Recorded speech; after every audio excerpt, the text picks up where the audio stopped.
Et bonjour la France, écoutez, on me pose une question, on me dit, Jean, j'ai des copains qui me disent qu'ils ne veulent pas venir à la boxe, parce que s'ils viennent à la boxe, ils font un sparring, ils vont tuer tout le monde. Ils vont perdre leur contrôle, ils vont tuer tout le monde. Qu'est-ce que tu en penses? J'en pense qu'il faut qu'ils arrêtent de se tirer le pipi, qu'ils arrêtent de faire de la masturbation intellectuelle, et que ces excuses-là, ça marche bien avec ta copine, mais ça ne marche pas dans une salle de boxe. T'as pas compris que quand tu fais un sparring, le sparring, tu vas plein pot, c'est pour gagner, quoi, pour t'exprimer. Tu vas pas faire un sparring pour être KO à chaque fois. Donc les mecs qui utilisent en excuse, ouais, mais si je fais un sparring, je vais le tuer. Non, c'est des mecs qui n'ont pas de couilles. Ils n'ont pas de couilles tout simplement et servent ça comme excuse pour. Alors, je vais le tuer, c'est simple. Tu dis au gars, tu dis, écoute, on va dans le ring, on met des casques si tu veux, on met des gros gants, des protèges tibias, et on se la donne. Essaye de me tuer. Voilà. Bon, donc c'est des mecs, moi, c'est des mecs, j'arrive pas à comprendre la façon dont ils fonctionnent. C'est comme les mecs, j'en reviens encore beaucoup qui font la salle défense, qui disent oui, mais la salle défense, nous, on n'a pas de règles. Alors qu'en Muay Thai, en MMA, en anglais, ils ont des règles. C'est très bien ça d'utiliser ça pour se protéger.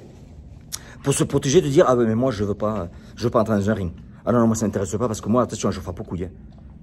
Mais il faut qu'ils arrêtent les conneries. J'ai grandi dans les quartiers. Moi, j'ai grandi dans les quartiers. Hein? Vous avez vu les preuves.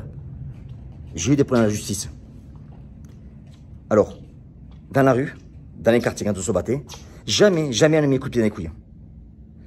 Quand tu te bats dans la rue, l'agression va au visage, elle part dans la gueule. Point à la ligne. Et ces mecs-là qui te disent, il n'y en a pas beaucoup, hein, qui te disent que ouais, ils ont gagné les quartiers, etc. Non, c'est pas possible, ils n'ont pas gagné les quartiers. S'ils auraient gagné les quartiers, ils t'expliqueraient bien que quand tu te bats dans les quartiers, tu ne frappes pas aux couilles. C'est pas vrai. Ça va partir, c'est les points qui partent. Point à la ligne. Donc les mecs te racontent des conneries.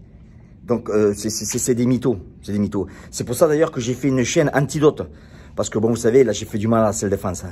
C'est vrai que je m'excuse, je le ferai plus, putain. Je ferai plus ça. J'aurais fait du mal. Bon. Il méritait quand même. Alors, pas à la salle défense, à certains. Donc, j'ai fait la chasse aux mythos.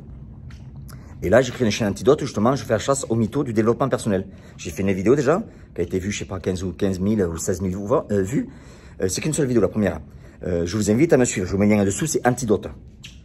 Et il y a une autre vidéo qui va arriver là, où maintenant, je vais voir des coachs. Alors, restez accrochés parce que ça va faire mal. Hein. Des coachs qui maintenant vont transpirer. Ils ont vu antidote, déjà, je sais qu'ils chimouent déjà là. Mais là, ça va faire du mal. Hein. Donc, je vais remettre aussi des pendules à l'heure là. Et je vais sortir des choses, des preuves, on va rigoler. Voilà, donc, quoi qu'il en soit, vous voyez les liens en dessous, antidote, suivez-moi, c'est intéressant, développement personnel, et tous ces gens-là qui vous font croire que, pour réussir sa vie, en fait, ils font des séminaires, vous savez, ils sautent en l'air, ils se font des hugs, ils s'embrassent, tourne-toi sur la gauche, et serre dans les bras la personne à droite, à gauche, etc. Tout ça, tapez-vous dans le dos, dansez, fermez les yeux, touchez les cristaux, tout ça. Restez accrochés parce que je vais vous bouger un petit peu. Et il y a des choses, il va falloir que vous répondiez quand même à mes questions. Je vous embrasse.